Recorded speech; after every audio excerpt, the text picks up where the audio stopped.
talk about this on the show. It's destroying me. Like, to be honest, I'm in my and office. it's wheezing out of its teeth, and it's just like it's off tune, and it hurts me. I only sit about 15 feet from you. I've never heard a whistle. So maybe it's in your head. It's not in my head. I'm telling you right now. You got your Tina Turner blaring in there. That's the issue. I don't hear it.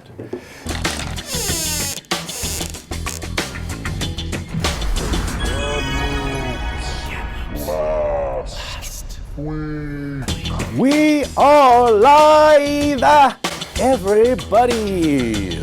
But we're also on tape. We are deep down in the bowels of Lee's music. Episode 92, still in season 1. Kamloops Last week. Christopher Folds, Bennett, Magic Mike, and Bill at the controls. We're 2 years old today. Oh, he's starting to whistle. He's whistling. We're going to talk about whistling in a second, but how about 92? Anything for 92? 92. That was the first of 3 consecutive World Series championships by Canadian teams. Toronto won it in 92 and 93. Montreal won it in 94. And the Blue Jays, good for them, even though they're an atrocious club, a traitorous club. And they helped usher the Expos, the real Canada's team, out of Canada. And the ownership of the Blue Jays also tried and keep trying to kill the CFL. So if you're a Blue Jays fans, my condolences, and I hope they keep losing to the Yankees. But 92 was the first year they won their 2 World Series. I've been to an Expos game in Montreal. Me too, 96 against the Astros. That's right. Yep, there we go. 2 years. What do you think? 2 years old. I thought it was a year. I seriously did. Time flies, eh? Maybe it's the pandemic kind of. The interesting thing is today's, we're filming this on May 17th, 2023. And for the first day of the entire year, we have wildfire smoke out there. It's not from here. It's from way up north in Alberta and Fort St. John. But it reminds me of when we first started doing the show. There was a period there through, I think, that first summer, it was 21, right? That it was smoky it was a bad year. And so this reminds me, it's kind of interesting that on our anniversary, the smoke returns. And we had that was the fires and the floods and the disastrous and the pandemic. Everything was going on. It was locusts, everything. The studio was like 40 degrees during that time too. I think that was pre-AC. Yeah. Magic Mike, any thoughts from you? Well, also, it was plus 50 degrees. When that was going on, and the missing, so that was a heavy year. That was a really heavy year. Yeah, 2 years. Can you believe it? Pretty exciting. Yeah, yeah. It's you asked about 1992. 1992 was a really big year in music, for me. A lot of stuff was recorded in 1991, released in 91, but really got its full strength. Yeah. So Nirvana, the Black Album. Nirvana, Soundgarden, Red Hot Chili Peppers, huge amounts of my youth the hip albums, Tragically Hip. So of all of those that you just mentioned, do you have a favorite? I think Metallica's Black Album as a guitar player, it was like, like that was pretty awesome. Red Hot Chili Peppers. I love Blood Sugar Sex Magic was fantastic, and interestingly enough, there's a British Columbia connection to those with Garth, producer that did Red Hot Chili Peppers and all sorts of guys, and he's teaching on the coast right now. Cool. How to be a producer. That's very cool. We have a jacked and stacked show for our second birthday. It's one of our best lineups of all time. Mm-hmm. We've got Todd Stone coming on. What's he going to talk about? He's our MLA for Kamloops-South Thompson, BC United, formerly called the BC Liberal Party. He'll be on talking about the ongoing health care woes that seem to, the system has collapsed. It's not collapsing, it's collapsed. It's a mess. And he's going to talk about the problems, and even though he's an opposition MLA whose job is to put the government's feet to the fire, we'll ask him, well, we know there's problems, but if your party was in power, what would be different? What would you do to fix them that's not being done now? Give us some ideas. Believe it or not, he's going to take some shots at the NDP. Yes. And we also have Tom Gaglardi. He owns the Dallas Stars. He owns the Kamloops Blazers. The possibility that he has 2 cup-winning teams, I think that's got to be a first, isn't it? I don't know the research, but come on, who owns? I can't think of another person who has owned. First of all, who owns 2 teams in the 2 leagues and who has gone to the titles for both. I don't know. We'll get It's his not in my memory. No. You don't know. You don't know. We'll ask him about the Blazers' demise against the Thunderbirds. What went wrong? What's he looking forward to about the big tournament in Kamloops coming up? So lots to talk about with Tom Gaglardi. We also have Freeze Athletics cheerleaders coming on.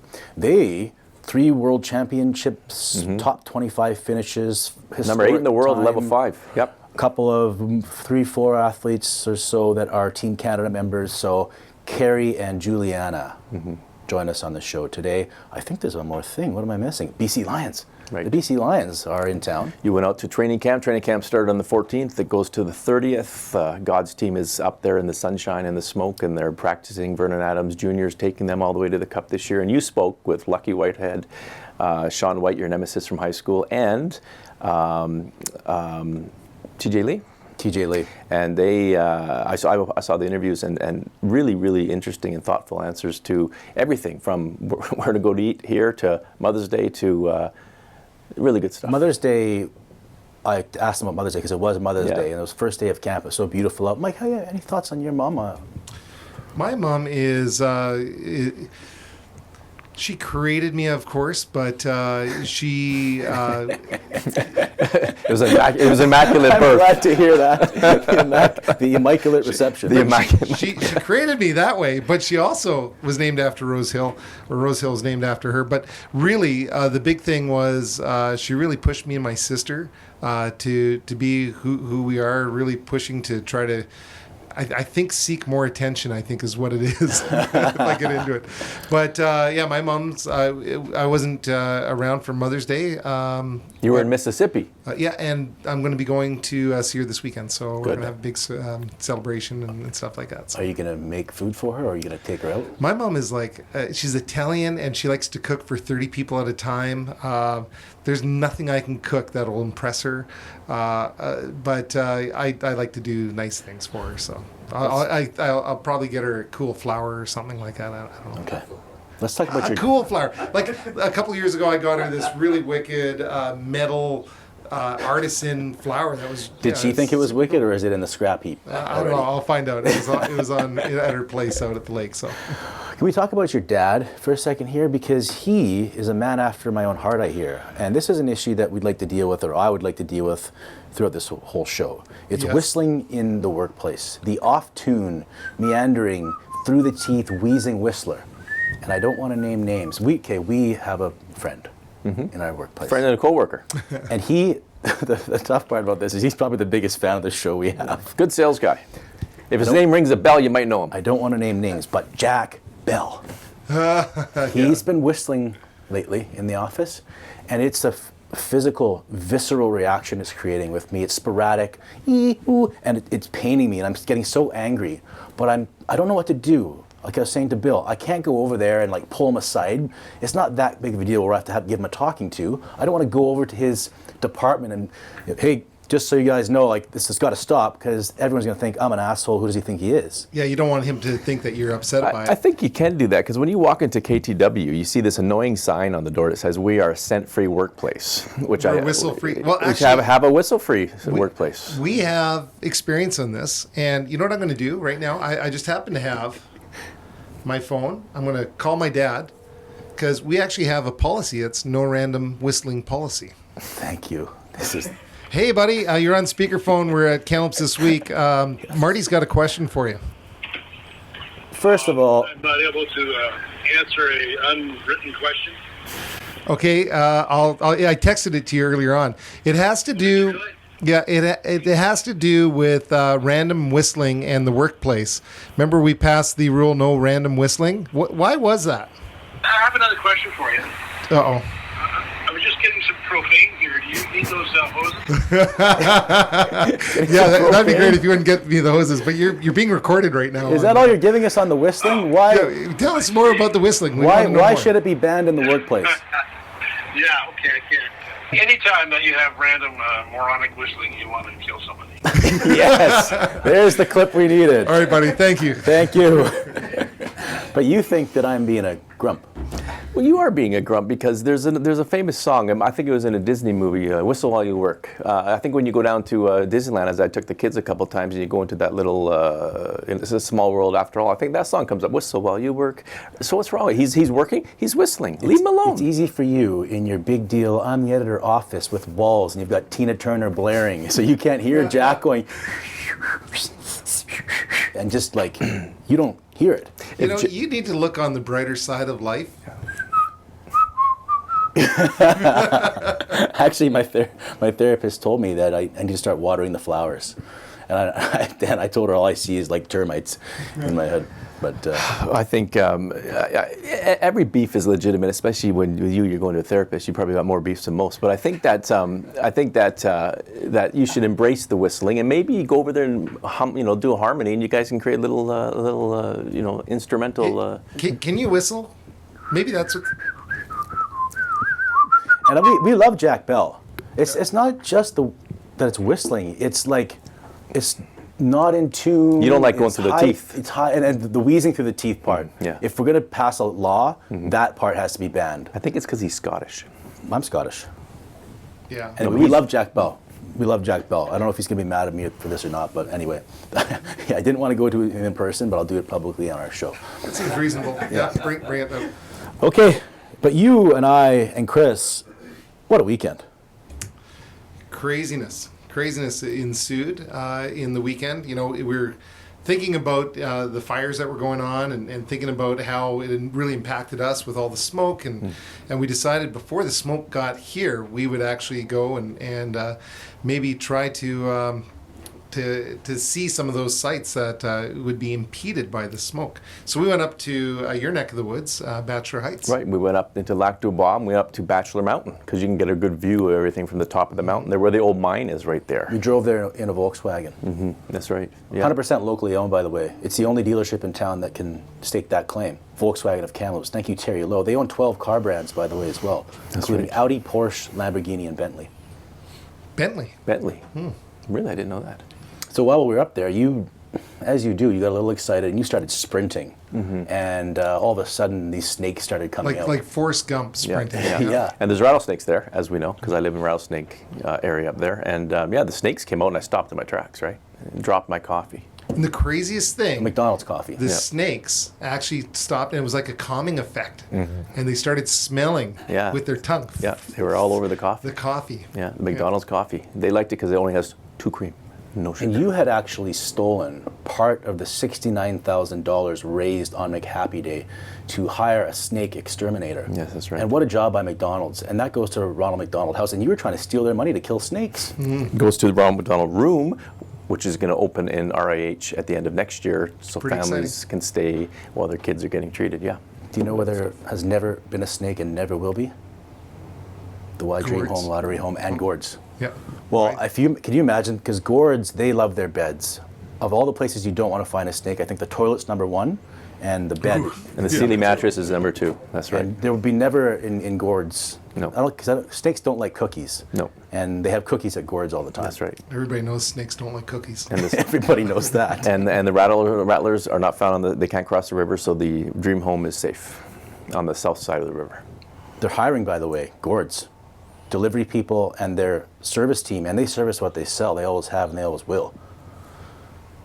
Why Dream Home Lottery, though, too? What did you think about your experience there? Oh, it's great. I went there, and I've been there twice now to the Dream Home. One for an event, and one's for the heck of it. It's nice. Do you know what the ticket status is? Yeah, I think the 90% sold of all those the packages, the 5 for 4, 5 for the price of 4, and I think they're 75% or 80% of single tickets. Yeah. This 1.38 million forward-thinking 2,400 square foot modern mountain home, Juniper West. So still get your tickets. Kamloops, lotto.ca. Take advantage of the most stunning valley views. And every weekend you can go up there and just check it out. So Nice. Volkswagen, Kamloops Y, has something in common with Bryce Herman. But more excitingly, somebody I know just won the Turtle Duck Race. That's right. Turtle River The Race. Turtle River Race. Yeah. The VW Turtle River Race was held 2 weeks ago, I think. They raised 20 grand for the 20 Kamloops- grand for the and Bill. Kamloops Brain Injury Association, and Bill finished second. Second Bill's place. turtle finished second in one of the 2 races and won a whole bunch of stuff. Yeah. Pick it up today. Picking it up today. Pretty excited. Excellent. Amazing. We're wieners. That's great. Let's move on now to Above the Folds with Todd Stone, brought to you by Gord's Appliance, the snakeless Gord's Appliance and Mattress Center. Don't want the 9-hour cycle, please. Freaking $500 hydro bill, piece of trash. I need to speak to Gord on the 9er. Hey, no, I'm actually Steve, the new owner. First things first, pal. You should probably update your sign. Number 2, my dishwasher is tangled again. The 9-hour cycle, hydro bill through the roof. You guys don't fix appliances, I know that, so I need a new one. We actually do fix appliances, but if you want, I can show you some new ones first and have a look. You got a price in mind? Money's not an obstacle for me. Money's definitely an obstacle. He's the cheapest guy in Kamloops. Ain't that right, Darby? Well, this here is going to be your Cadillac model, top of the line. This is our middle of the road dishwasher, just a great dishwasher at a great price. This is our budget friendly model, still a great dishwasher, just at a bit of a lower price. Price doesn't work for me. Let's see if you can fix mine at home. Alrighty then. There you go, seems to be good. How's the fridge working? The fridge is fine, Gord. It's Steve.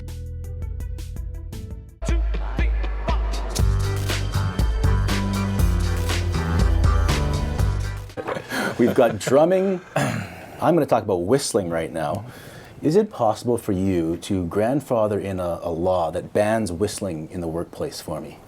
Can you work on that by chance? Would you really want that? I do, because there's a guy in our office right now, and it's this high screeching whistling, and he does the through the teeth, and it's driving me nuts. He probably doesn't even realize he's doing it. Have you ever had that issue in your workplace? I've experienced that, yeah, but I'm okay with whistling. I actually See, like he's okay with whistling. I'm Yeah. okay. The cheer team's okay. Actually It's cheers you. me up. It actually Yeah, lifts my spirits. there's a It's like, song. hey, Whistle that while you person work. is happy. Right? Whistle while you work. It pains me.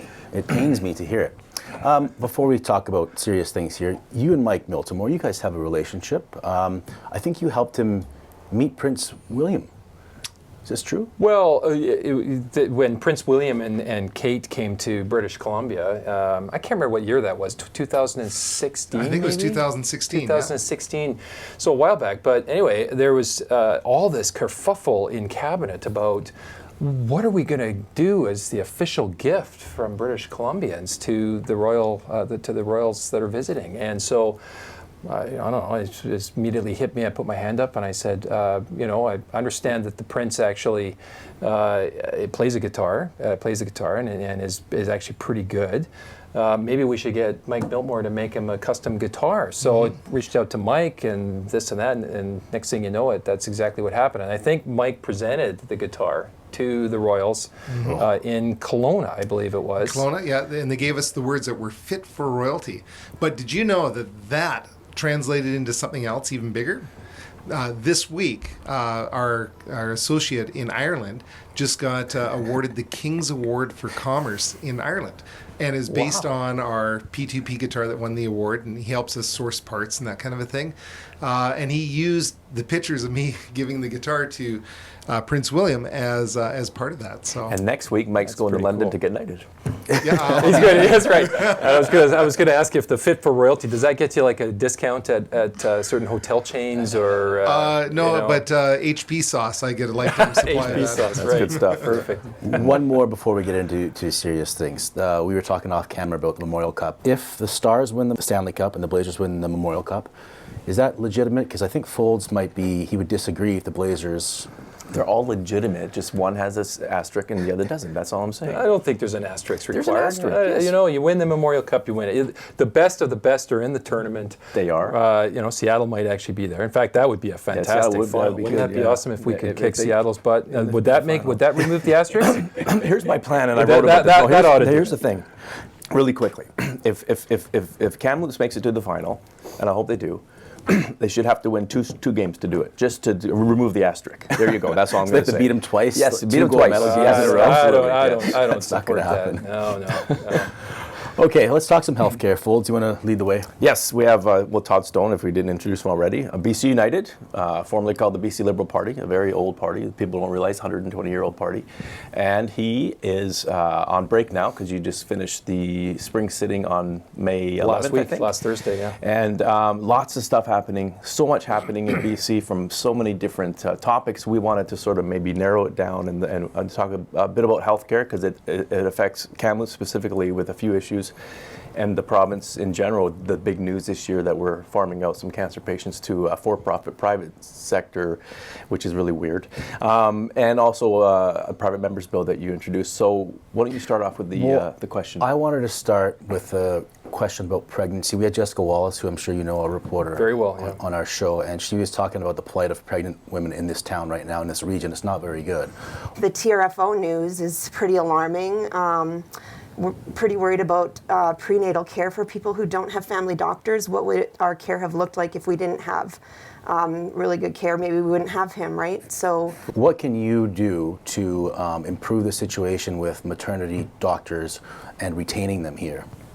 Well, so just to put a fence around what the challenge actually is, the Thompson Region of Family Obstetrics Clinic, Yeah. TRFO, which many people probably haven't heard of, but it's a very important clinic. It actually is responsible for 60% of all the babies that are delivered in Kamloops. So it's about 60 babies a month that are kind of go through that clinic. And it's closing. The clinic has announced that they're not taking patients with due dates after July 31st. And the main reason is that there's just burnout. They haven't been able to attract enough locum coverage, enough support for the core doctors in this clinic, and suddenly there's pregnant or expectant women all over Kamloops. And don't forget, Kamloops is a feeder. Barrier, Clearwater. Barrier, Clearwater. I was just up in Barrier and Clearwater yesterday, and I met an expectant mom in Clearwater, and she fully thought that she was going to be able to go through this clinic in Kamloops. Now she's scrambling trying to figure. So it's not just in Kamloops, but there's a whole bunch of women that are now under a massive amount of stress and anxiety, not sure where in this city of 110,000 people. Who's actually going to be able to manage their care leading up to the pregnancy and help them deliver the baby and look after them after. So how do you solve this?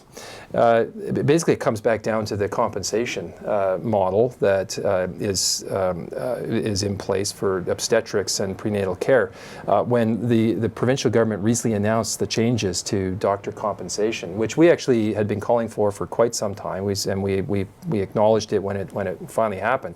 For whatever reason, Adrian Dix and the NDP did not include obstetrics and prenatal care in that compensation model. They say they're working on it now. There's lots of discussions and meetings and this and that. A cold comfort to women that are wondering if they're going to be able to receive the care that they need. I am told by a couple of the doctors that are associated with this clinic that if this compensation model can be fixed, and that they're very confident that they will be able to add the couple additional doctors, at least in the short term. It's a bit of a Band-Aid, but it will buy more time so that they can continue to recruit. We know that there's a doctor shortage right across the board, and that's a much bigger issue. Yeah. And there's all kinds of things that need to happen, in our opinion, to address that. But the here and now, my gosh.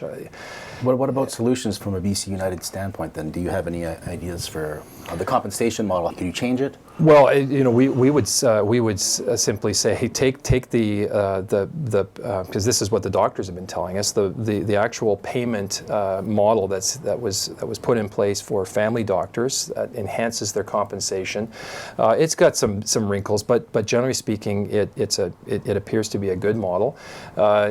Just extend that out, and the doctors in the obstetrics and prenatal space have said they could live with pretty much what's there right now. They just don't understand why that payment model wasn't extended to include obstetrics. Did the health minister answer that question if it was posed to him, or was it just an oversight?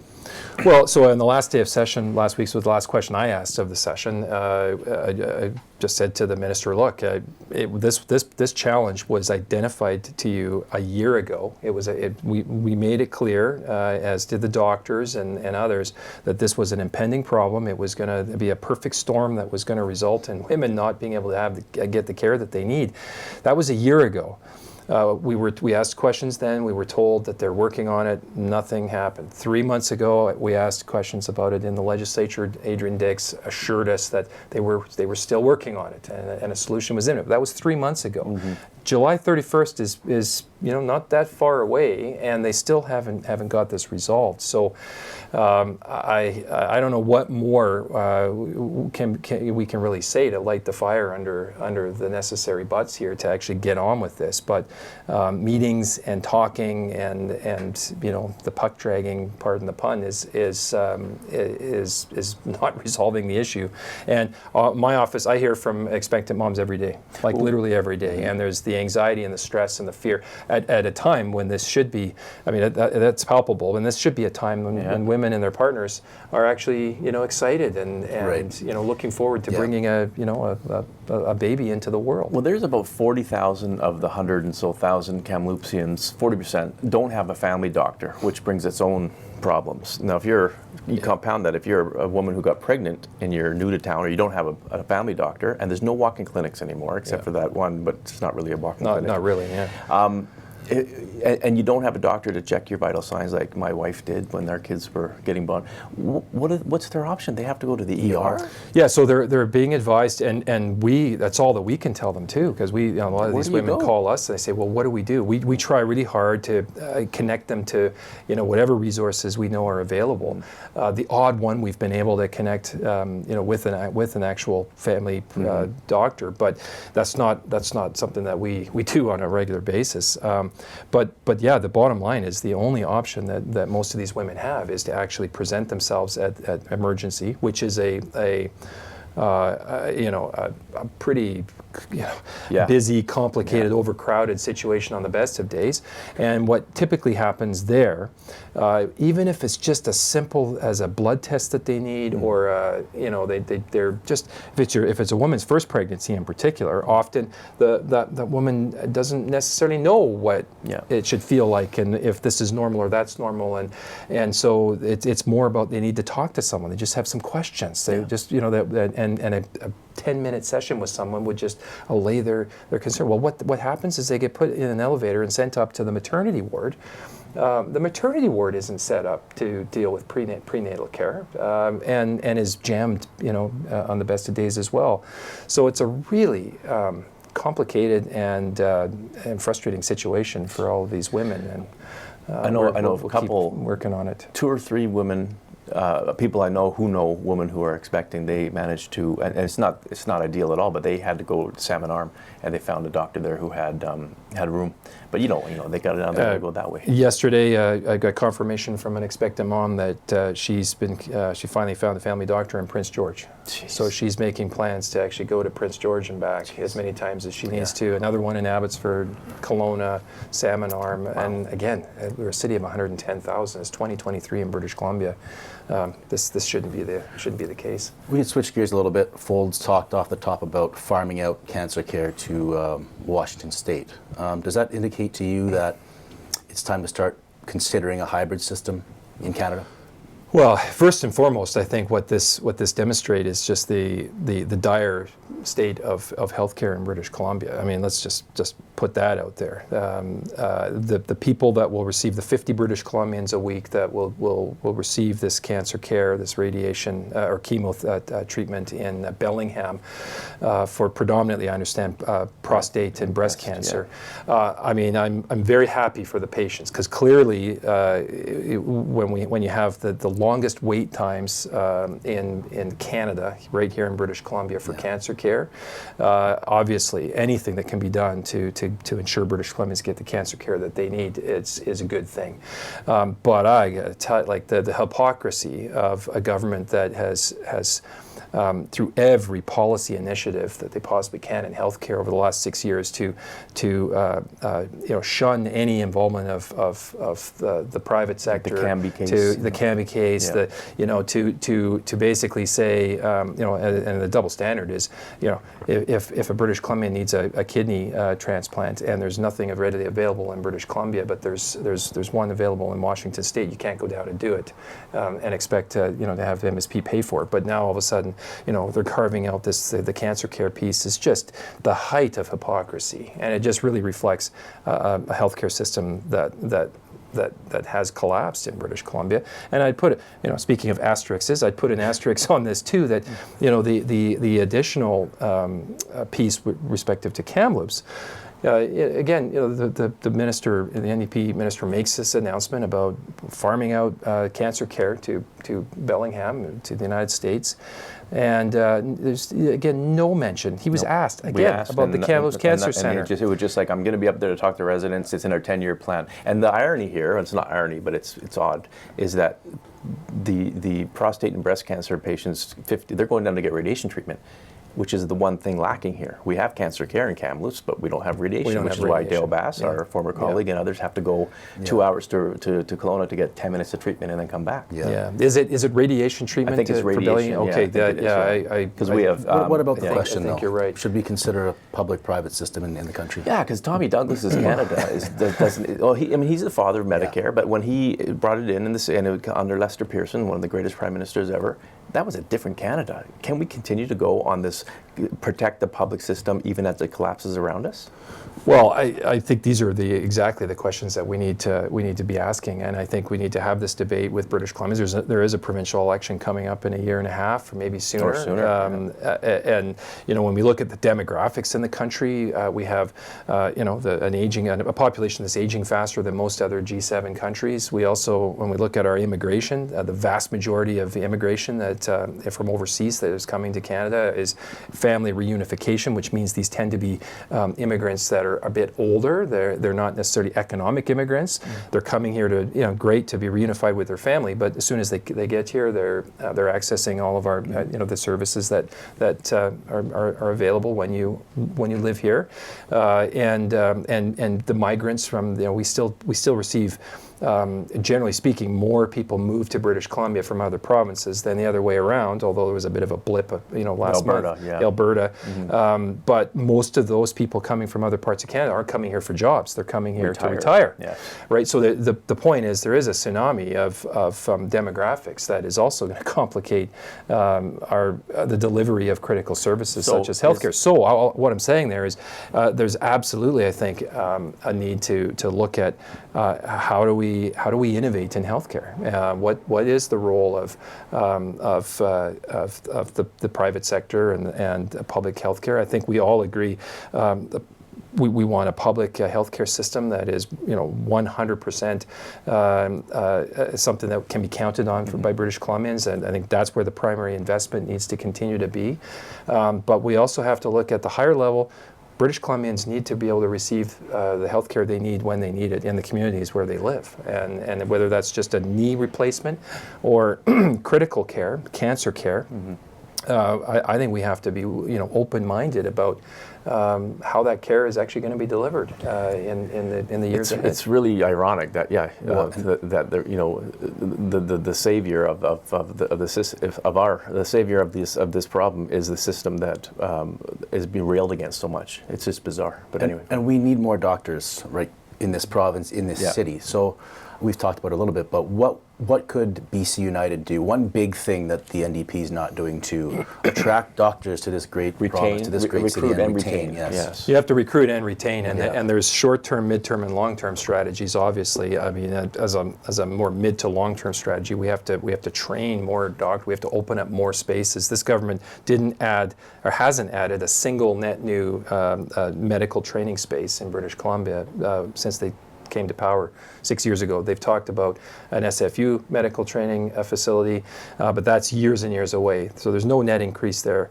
We also have thousands of qualified healthcare professionals, including doctors, that are in British Columbia today that cannot get into the training, or they can't afford the training. There's a whole set of people, I think, that we could help from that perspective, and we've got to make it easier for medical professionals to move across the country. You know, if you're certified in there's all those Manitoba, and the States too, or the States, or there should be a much more rapid recognition of credentials that these medical professionals have. You're qualified, get into the operating room, but some of them are sitting at home because it's a weird, complex. There's also scope of care expansions that could still happen. For example, we're now the only province where physician assistants are not permitted. Right. Physician assistants would work in a doctor's office, a family doctor's office, and they would perform some administrative tasks, but more, some of the very almost borderline to a nurse practitioner in some respects, and taking care of a bunch of paperwork, but also some very basic medical procedures. Blood pressure, those kinds of things. Your toenail issue. It's a good example, actually. It's a real example, and it's very important to you, I'm sure. But it would free up the family doctor to maybe see 3 or 4 more people that particular day. For some reason, this NDP government doesn't want to allow these family assistants. Remind us why. It sounds like common sense. What's the reluctance? What's the pushback? Why? We've asked Adrian Dix this question 6 ways from Sunday, in estimates, in question period, through speeches, statements. All we get back from him is that he's, like everything else, he's looking into it, he's evaluating, he's not sure if it will fit into the continuum of care that we have in British Columbia, whatever the heck that means. But these are some of the practical things that could happen. We also need to make sure that there's more residency positions opened up, and I think this is going to require some transformative change with the colleges, like the College of Physicians and Surgeons, and some of these other organizations that have a tight grip on, and it's historical. It goes back like nearly 100 years, where the control over the number of residencies, where the residencies are, and what professions or what areas of practice is tightly controlled by these colleges. Well, you know what? When you have a constituent like I have in Chase, whose son wants to be a family doctor in Chase, can't get into UBC's medical school because there's not enough seats, ends up going over to Ireland and gets into the medical school there, gets his medical degree, bonus, falls in love with an Irish woman who's also in the medical program, 2 doctors that want to practice in Chase. They come back here, they wait 2, 3, 4 years for a residency position, they can't get one. Guess where they're practicing medicine now? Not in the village of 2,000 people in Chase that has a doctor shortage. They're practicing medicine in Florida. Yeah, I hear that story just about every other week. Those are the kinds of things that just boggle the mind. Ireland. I got a nice friend who's going to Ireland to do medical stuff instead of staying here. Maybe you should go there and find yourself a Last. Well, it is a Last that's going. I wish he was staying here. But okay, you have a question about one last question. I just wanted to know what happened to it. We all know that foreign interference in elections is a thing. Federally, provincially, with the one in the news is the Chinese government interference, but it's happened to the French, or the Russians, others. You had a bill on the 9th, I think, private members bill. You brought it up in the legislature to address this by banning donations from foreign actors, from influence. What happened to the bill? Did it die on the order paper when we went into the break, or is there a chance this thing gets any more life? It's on the order paper. It's actually been introduced a couple times. So I introduced it, like I said, last week.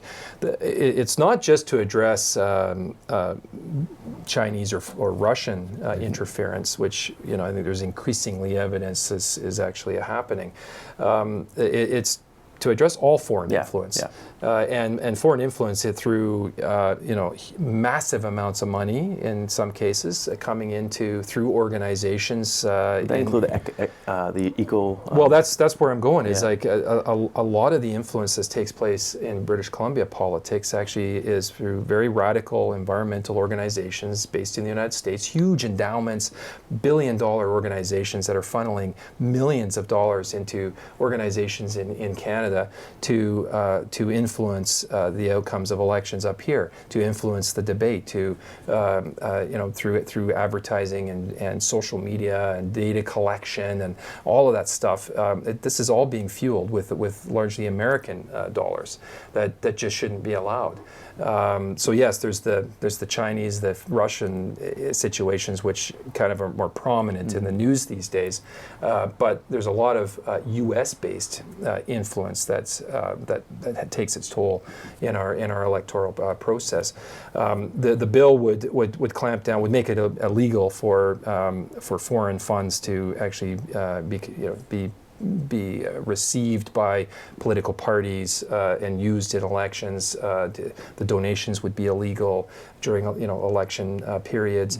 It would crack down on automated bots on social media sites, because that's a huge part of the influence. We've seen that a bit through stories about Facebook recently, and on it goes. By the way, several of the provisions in this private members bill were actually based on recommendations that Elections BC made to the NDP 3 years ago. The NDP brought forward amendments to the BC's Elections Act a few months ago, but did not include the recommendations that Elections BC wanted to see to clamp down on foreign influence.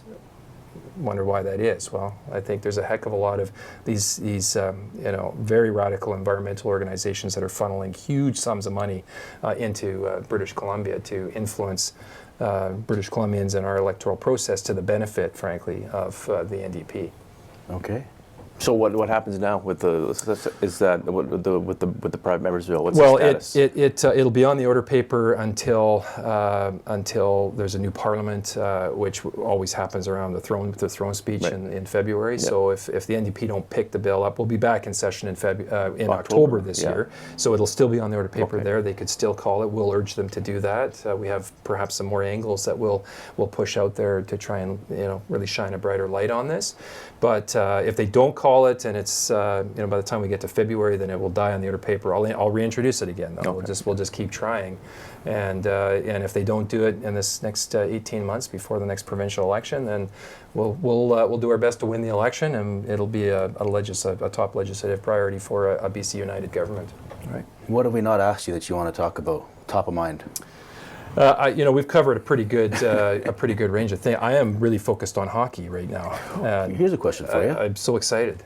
If you had the option to drink out of the Memorial Cup, what would you be pouring in there? What drink I would be putting probably IPA, beer. It would be beer for me, and it would probably be IPA. A local one, hopefully. From Red Color? Iron Road. Iron Road, Locomotive Lager. Yeah, Locomotive Lager had that just yesterday. But Loop Line IPA is fantastic. Red Collar, Noble Peg. I mean, take your pick. They're all. We've got a good selection here. But it would definitely be beer. Okay. Any questions? Oh, I should clarify that young lass. Actually, she's going to UBC. She was considering Ireland, but it's a win for British Columbia. She's staying at UBC. Maybe it's a win for you, too, if you play your cards right. Yeah, a win for you. If she's a TRU, that'd be even better. Okay. Magic Mike, any questions here? Anything for Todd?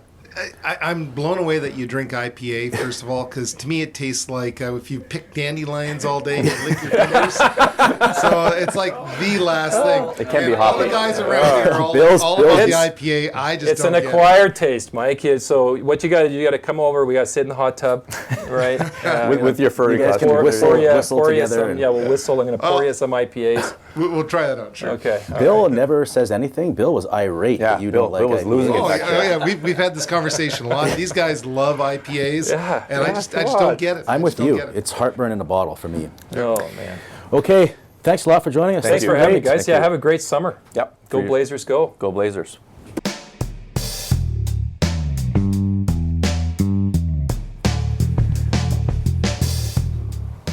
Welcome to KLW, Keri and Giulianna from Freeze Athletics. That's right. Good morning. Before we start talking about cheer, I want to ask you about whistling. The office. Why not? Do you have any? Have you been in a workplace ever where you've had a whistler that is sporadically whistling with a high pitch that ruins your life? And this sounds oddly specific. I feel like you might have a story. I do. You want to talk about? I do, but I want to hear from Okay. you. Do you have anything like that? You know what? I don't think in my work I've ever had a whistler, but my dad. Yeah, we have singers. Oh, you and your Taylor Swift all the time. But my dad was always like a really strong, like loud whistler, and it's just always so happy. I like it. I'm the unpopular opinion. I like it. So you think that I am just a grumpy curmudgeon? You could be grumpy. Yeah, you could be grumpy. I'm not sure. Okay.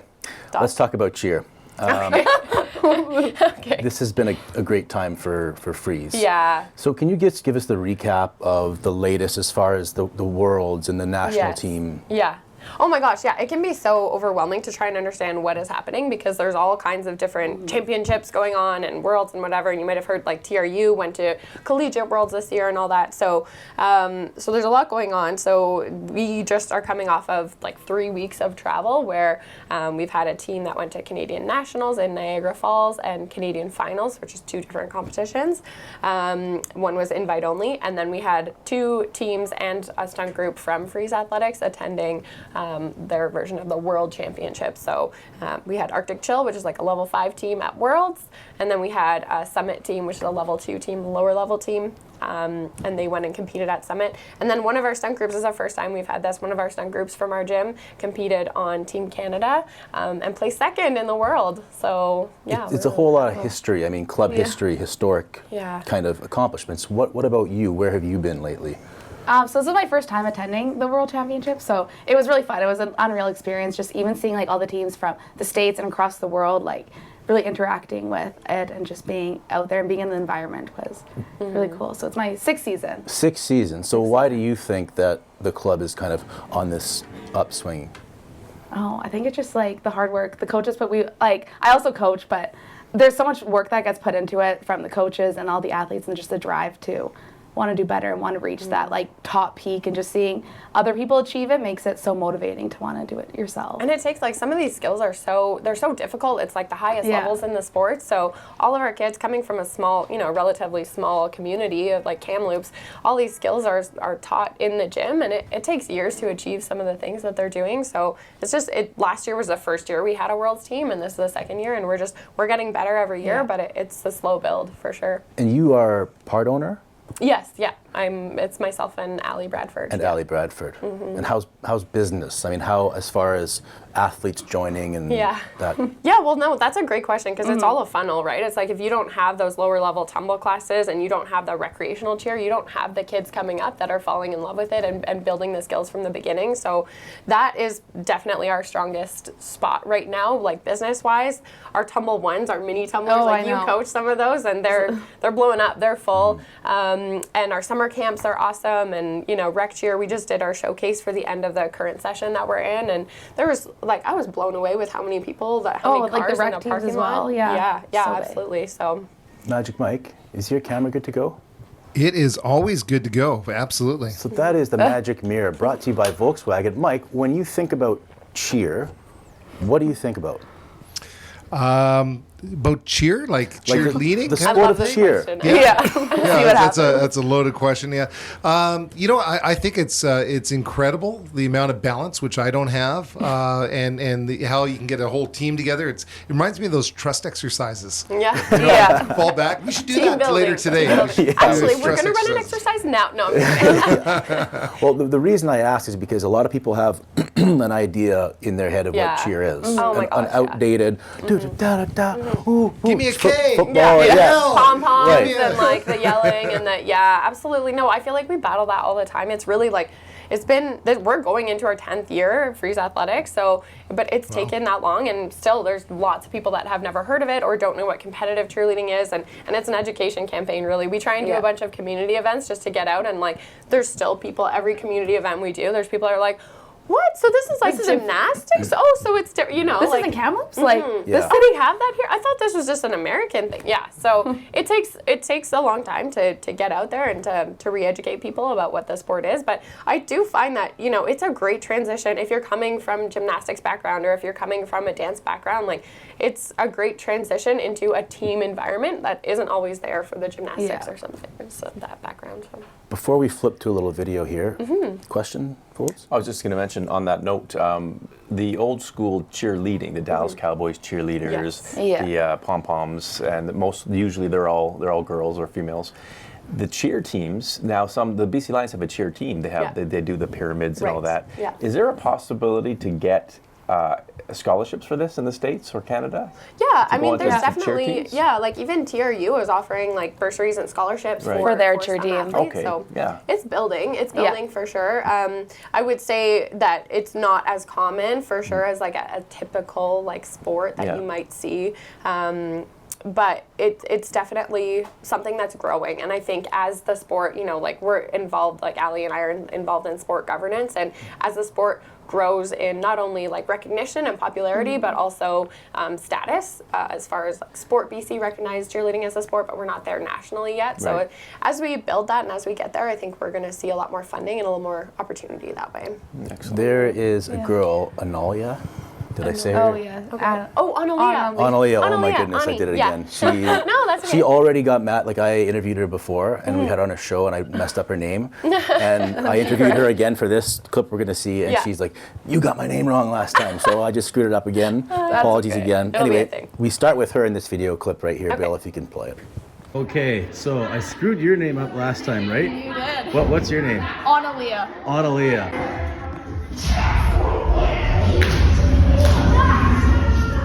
What's one thing about the sport that most people don't know? Wow. When they come into it, I think they really look back on the pom-poms the sideline cheer. That's what the stereotype has been on the sport for so long, and unfortunately it's still the same. A lot of people expect that from us, that we're cheering for someone, cheering for a sport, football, doing our chants, the sideline cheer, and we're lucky enough to know that that's not what it is. There's so much behind it. As G was saying, the physical, the mental game with it, it's the whole sport, that's all it is. So I think when people come and really see what we have and how much work we put in and how much physical it is, they're really shocked by it. Well, because I work so hard, and we all do, it annoys me that most of the time people don't think it's a sport, and people think we're on the sidelines of football fields with pom-poms, and I think that we work so hard that it doesn't feel good when people say it's not a sport and that we use pom-poms, because it's way more than that. What do you think about that? Yeah, I agree. I think anyone who says it's not a sport should come and do one practice with us and see what they think after that, because it's pretty hard. So it's just such a team thing, and if one person's not doing what they need to be doing, then the whole team is gonna struggle and it won't work. So it has to be a lot of physically demanding, and mentally you have to be there, you have to be engaged. Always just be ready for the most random thing to happen and just make it work. And how did you get into cheer? Funny story. My sister did it, and a kid quit the morning of a competition. They asked me to fill in, and then I filled in, started liking it, and then I've made it onto Team Canada so far. So, What did that mean to you? I felt very proud of my group and myself, and I never would have seen myself on Team Canada. That's always what I've tried to be. What's it like to be that person, because I'm sure you both made mistakes at some point, the one person who kind of holds the team back? It sucks, and you feel bad, but then you just have to especially at competition, you have to just not worry about it, pick yourself up, get back going, and worry about it later, because you don't have time to just stop and deal with it at that moment. You trust everybody they're not going to drop you when they throw you up? I trust her a lot. You better catch them, right? Yeah, and we do get in trouble if we don't catch them. Have you ever had a situation where somebody fell through your arms and went down? Yeah, it does happen, but we just gotta learn from it most of the time. Most of the time they're not hurt, but sometimes,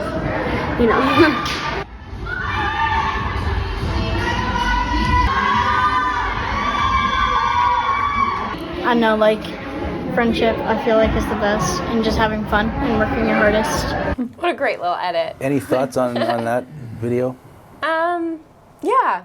What are your thoughts? I want to hear from you. Oh, I love seeing You're the Kian, athlete. seeing he was so proud of himself making it on Team Canada, and then actually getting to watch him be on Team Canada and sit front and center. Yeah. I think it's such a good little snapshot of the sport. I mean, it really is such a team environment, and I don't know, everyone thinks their sport is the best, obviously, but it's not like soccer or basketball where it's they miss a practice, they're injured, they're out, it's fine, we'll play it through it.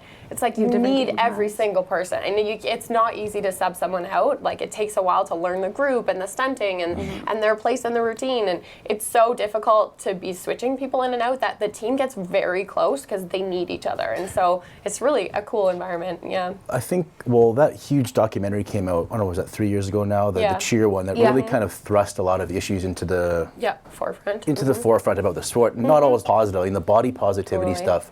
Yeah. But I think there's a huge focus on that in the sport, right? I mean, and there are so many different body types in the sport. Can you just expand on that a little bit? Yeah, absolutely. I mean, I think like people are so familiar with, oh, you're tall, you're going to be a volleyball player. Oh, you're that, whatever it is, like that kind of stereotype for the sport. But cheerleading is like, you need every single body type. You need a tall back spot. You need a strong, solid base. You need a tiny, super flexible flyer. You need like everyone to be a really successful team is a very diverse team, right? So, so we're really proud of that, and we like to say cheer is for everyone and every age, and no matter who you are and what your background is, we have a spot for you. And I can speak firsthand about the fact that it's not for sissies. I mean, I saw one fall. Right. I saw the fall there. You were there. I didn't have it on tape, and I would have ran that by you anyway if I was going to use that footage. But it was a hard fall. Like, so I heard it, and like there was a mistake made and somebody hit the deck hard and you kind of cleared out of the gym. So how do you handle those moments? Yeah, I mean, obviously that kind of thing, we try to make sure that doesn't happen, and we train really hard and use progressions, and we have certified coaches and all of that stuff, because that, like, unfortunately, that's a part of sport, is injury, and things are popular or possible in any sport, but stuff happens, and ultimately it makes you as an athlete, and it makes the team stronger when you can come through something like that. Ultimately that athlete wasn't hurt, we were okay, we went and we flew the next day after that practice and we competed and everything was fine. But those kinds of trials and those team bringing together moments are really important for the journey of this season, and all you can do is be careful and learn from it, like Hadley said. Any final thoughts, anything you wanted to touch on with cheer in general? Freeze, cheer, anything. There's so much to say. It's really like, because it's like Keri said, how you're so close knit. It really is a family. Like, where do you go from here? I mean, what's next? You just had this kind of high watermark season. What do you think the next step is? Oh, there's always goals. Every time we go to Worlds, we're like this past year, we beat out 10 Canadian teams with our level 5 team. So we placed 8th out of 18 Canadian teams, and we're like really proud of that. We're getting better every year, and our next step is we're like, okay, we're making finals. We want to make finals at Worlds next year. So just try and build it back, build it better, get better. I mean, team placements for next year are happening next week.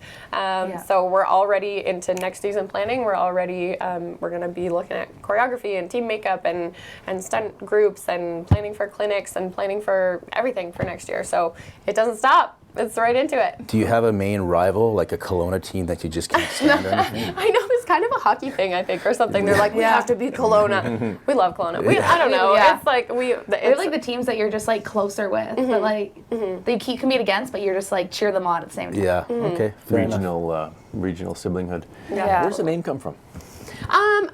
So people ask this all the time. They're like, freeze, like, where does freeze come from? So, when we built this program, we had the idea of trying to compete internationally and attending these huge competitions and going down south, and that's sort of the Canadian identity, if you will, is like the Great Way North, the cold and whatever. So we just embraced that. Okanagan, they're firestorm, and so we were like, you know what? Freeze athletics. Let's do it. There's also some connotations. We use like hitting zero is like a cheerleading term, is when you get 0 deductions, and so we kind of like play on that a little bit. Hit zero, freeze, and then obviously like motions, hold your motions, hit, all of that kind of stuff. So, but when you're in the summer when it's 35 degrees and you're like, I'm not very freeze-like. It's fun for my headline writing. I get to have fun with it. It's good. Yeah, Freeze is hot. Totally.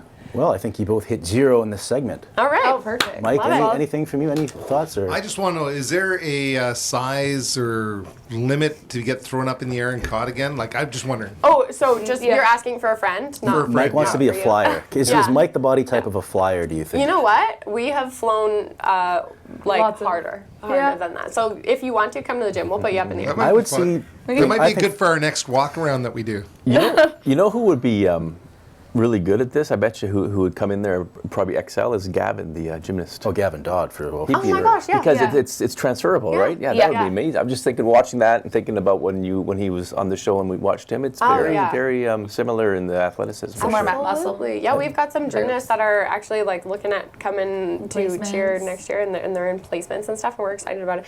I used to work at Gymnastics Center at KGTC, and I knew Gavin when he was like really small. I don't even know if he remembers me, but those skills, they transfer. Yeah, it looks like totally. that. Yeah. Right on.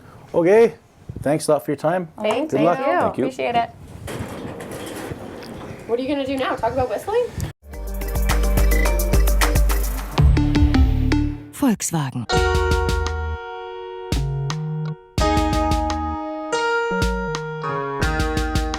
We seem to talk about the Lions every single week, no matter what, but now you actually have a legitimate reason to. Yes. Mother's Day, went out there, first day of camp, beautiful day, talked about mothers and football. So why don't you share some thoughts on mothers and the Lions? How about your mom?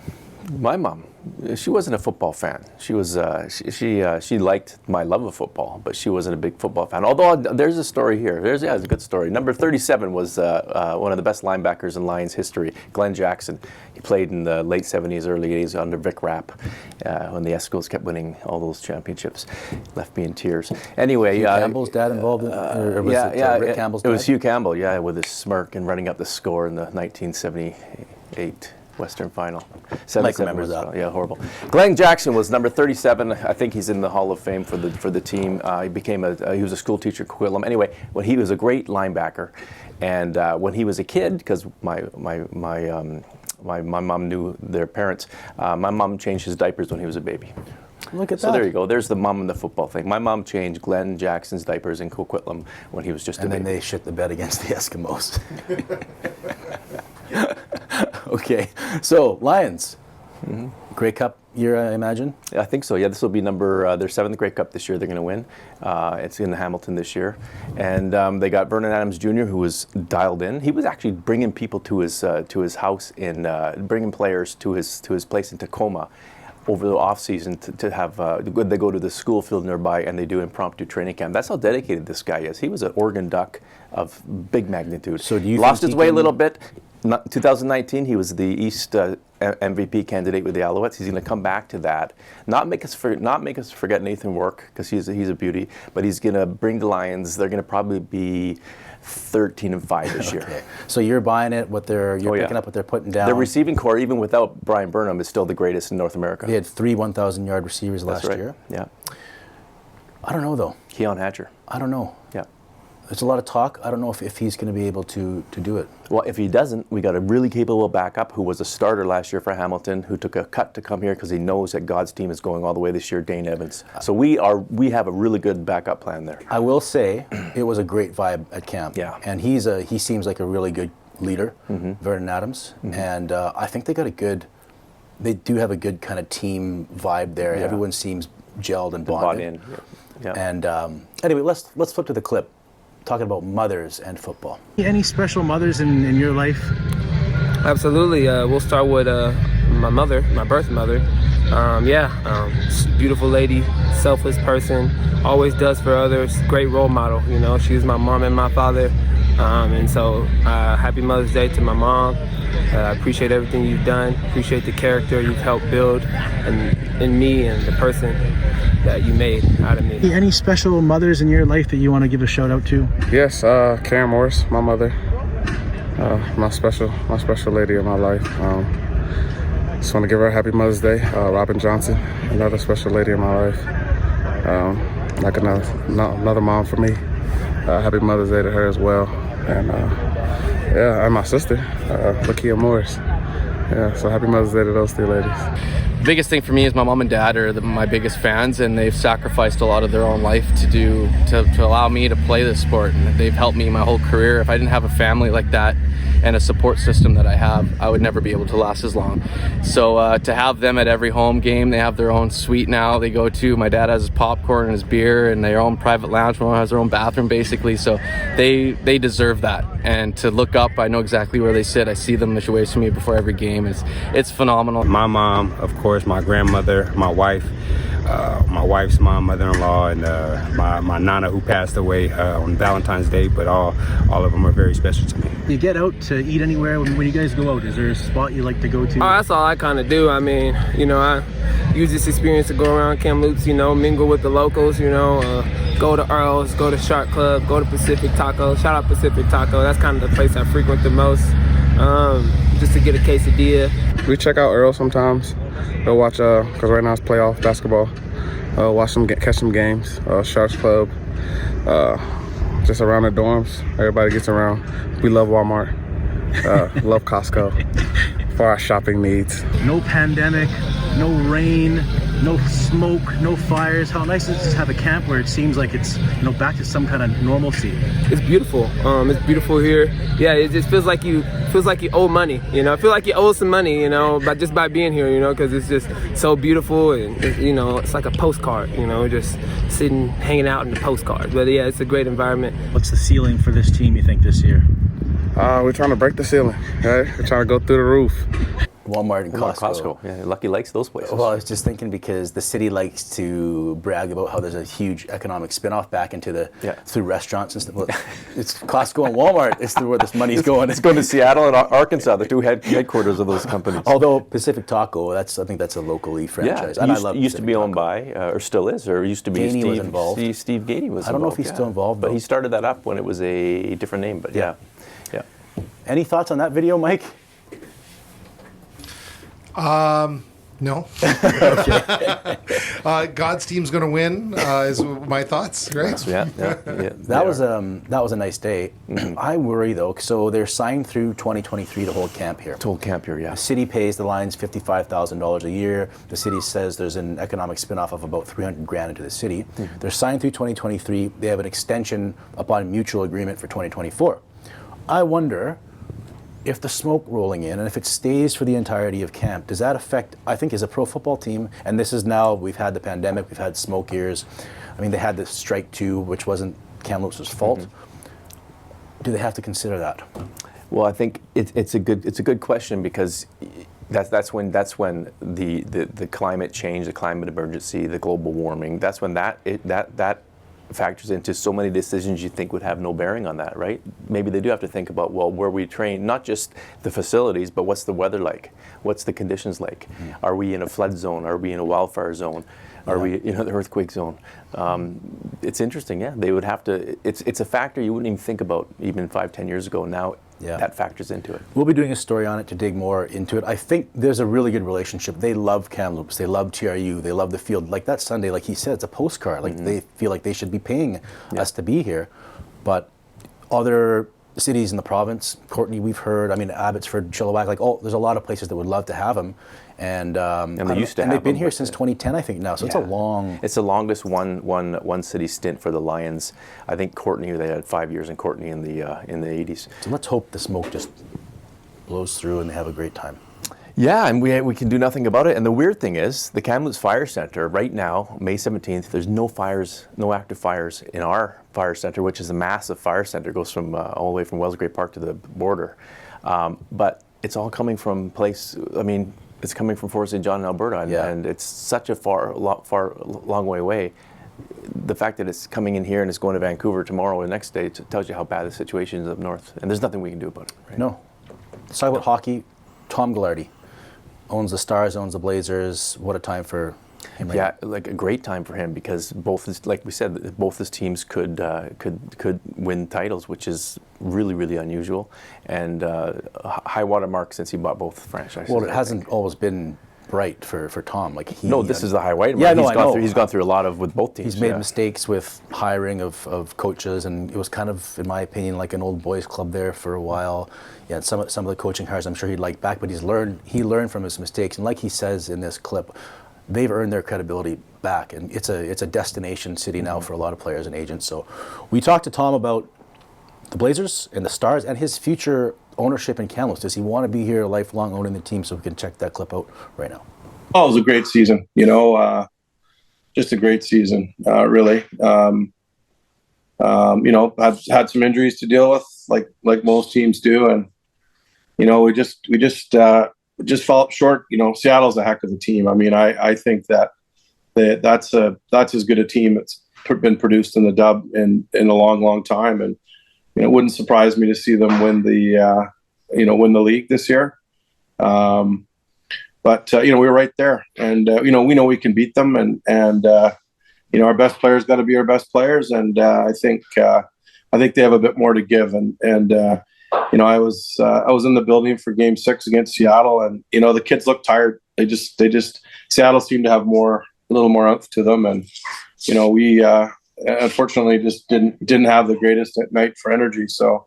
And that cost us, but it's close. Those were close games, and that overtime game 2, really, turned out to be the difference.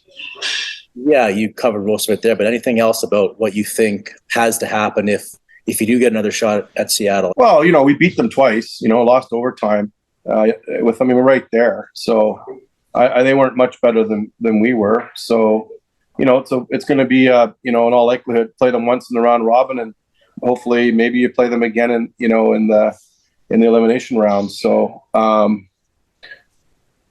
we'll have to be good. We'll have to play Blazer hockey and again limit our mistakes and score more than they do. So we need our power play. Our power play, we relied on it all year, and we'll need our power play, and we'll need our goaltender. But Ernie's been great, and at the end of the day, give Milic credit. I mean, Milic made some saves, and he's obviously an accomplished goalie, and I didn't think that was the difference. I didn't think that goaltending was the difference in that series. I thought that there was other things that Seattle just got the best of us, but not by a lot, and we'll be ready to go. And the good news is for us that we're disappointed about losing, but we're going to be rested, and that's an advantage going into this thing, we think. And what's going to constitute success for you for the Blazers at Memorial? Oh, we want to win it. That's the goal. There's nothing other than that. So we're not thinking about any other accomplishment other than winning the thing. Buzz around the city. It really has come back around this team. What do you think this tournament can do for the city of Kamloops itself? Well, I think it's already kind of happened. I think that. There was a renaissance for Kamloops and the Blazers that happened about 4 or 5 years ago, and we've just been rolling ever since. And unfortunately, COVID cost us a couple of playoff runs. That would have been great to see how the kids could have done. But here we are now, and we had a good run last year and another one this year, and luckily this year our season's not over, being host of the Memorial Cup. So I'm super excited for Kamloops. It's so thrilling to see the community support for the Blazers, back to where it was at its peak. I would say, and it's just really neat to be, to be involved with what's happening in Kamloops. And so, the future's bright for the Blazers, and we've got a major fan base, and we've really put ourselves back on the hockey map the last 5 years. We're a destination where good players want to play. Agents want their clients playing in Kamloops now. And so, that's, we've worked hard to get to this position to earn our credibility back. And so we feel really good where we are, and feel hopeful for the future. So, just hoping we'll have a great end of May, early June. What about you as far as your long-term ownership desires? Do you see it being like a lifelong thing, or as long as you can go owning the Blazers, or do you have a time frame in your head where you think, oh, maybe I'd move on from it? Well, I suppose if you ever lost the passion, for the club and to care about it. I mean, I own sports teams, and own more than one sports team. So, I get offered other sports teams in other leagues or other sports, and so, I just not really that interested in doing it. You've only got so much emotional space for these things, and so in my opinion, if you're not engaged emotionally and involved, then it's not a business you really want to be in. At least I don't think so. So I'm full up, and as I say, I think if you're not passionately connected to it, then maybe it's time to step aside and to have the club owned and managed by someone who is. But having said that desire and connection certainly hasn't waned on my part in the 16 years now that we've owned the team. So, and I don't expect that it will. Do you think that the Stars and the Blazers will win their respective titles? No, I don't. But I hope they do, for the sake of the connection there. I just find it really weird, and this is off topic here. We have I grew up with the NHL like you did, a little earlier than you. I grew up when the Kansas City Scouts were there and the Colorado Rockies. When I grew up, the furthest southern team was probably LA and St. Louis. And now you think about it, right now, there's 4 teams left in the NHL, and they're in these states: Nevada, Texas, North Carolina, Florida. If you would have told me that, young Foldsy at 10 years old, I'd say you're nuts. But it is, and it's really bizarre. But getting back to your question, no, I don't. Boycotted the league. I just think it's ridiculous, man. We got those states. If you pick 4 states in America, you couldn't find 4 more that don't say hockey like those 4 do. Yeah. But they got the teams. Dallas is actually Minnesota. Carolina's Hartford. So if they do make it, I'm cheering for the Whalers over the North Stars. But yeah, back to your question. I don't think so. I think Vegas is the strongest team. I do, and I think if the Blazers make it here, they might run some magic like St. John did last year. Yeah. But the Seattle team is so tough. I think it's wide open though. I mean, Dallas, Vegas, Florida, Carolina. Why can't Dallas come out of that? They can. I'm just saying, I don't think they're going to. And so I'll take the bet. I'll say Dallas and Kamloops win, because you're a negative guy. I'm not. And. So if any other teams win, I get the bet. What does the winner get? Yeah. What does the winner get? If I get every other team, you get those 2. If any other team wins, let's go $100. Cash? Whoa. No, I don't like your full We just made the bet. No, we'll have to think about this one, because you're trying to do your little deceptive Abbotsford highwayman deals. How about winner gets a McMike? What's a McMike? I'm kind of afraid about that. McMike is the invention that I did. As I travel the world to all the McDonald's, I always order a McMike, which is a double cheeseburger. Instead of the second patty, I order egg patty because it's better for you, and it's a fantastic They do it? thing. They do it. It's called a McMike. Go and ask them. The McMike. Yeah. I'll go there on the way back here. Yeah. All right. Let's wrap the show here. 2 years. We didn't really talk much about our birthday, but what a treat it's been. Thank you for all the work you guys do and have done, and I hopefully will continue to do. It's been great. Our sponsors, we can't do the show without them.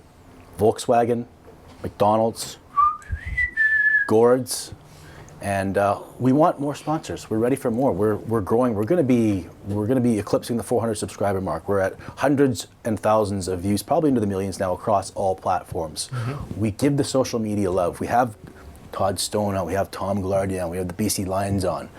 It's amazing, actually, the people that we've had on and interviewed and reached.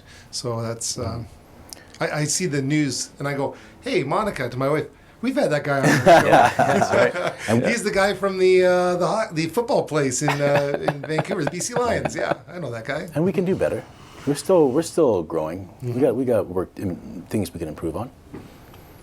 You got anything to say? No, that's good. You said it all there. That's good. No, it's good. 2 years is good. I think people don't realize how much work it is to do this. It looks like we just sit here and we just sort of chit chat, but organizing them, making sure that Mike has the hit record, yeah, which is not always a sure thing, right? It's and then when you do the post edit, it's a lot of work. So I appreciate people watching, including one of our biggest fans is my brother Daryl in North Vancouver, who is now recovering from a hernia and he's off work. He works in the movie industry down there. Was he able to get care? He got care because it's a workplace injury. So there's the private care thing. He gets through the frontal line and went to Squamish and got a surgery because it happened at work. But the private care is bad. But he often every Tuesday he gets antsy about noon. He'll text me, "Where's the show? Where's the show?" Yeah. And so Daryl, it's not on until tomorrow probably. So. And Jackie Bell until now was one of our biggest fans. Mm-hmm. Jackie, we love Jackie. We'll whistle all the way down to Brown's and I'll buy him a pint. Can we whistle happy birthday for Christopher Folds, for Bennett, for Magic Mike, and for Bill? I'm Marty. We'll see you last week.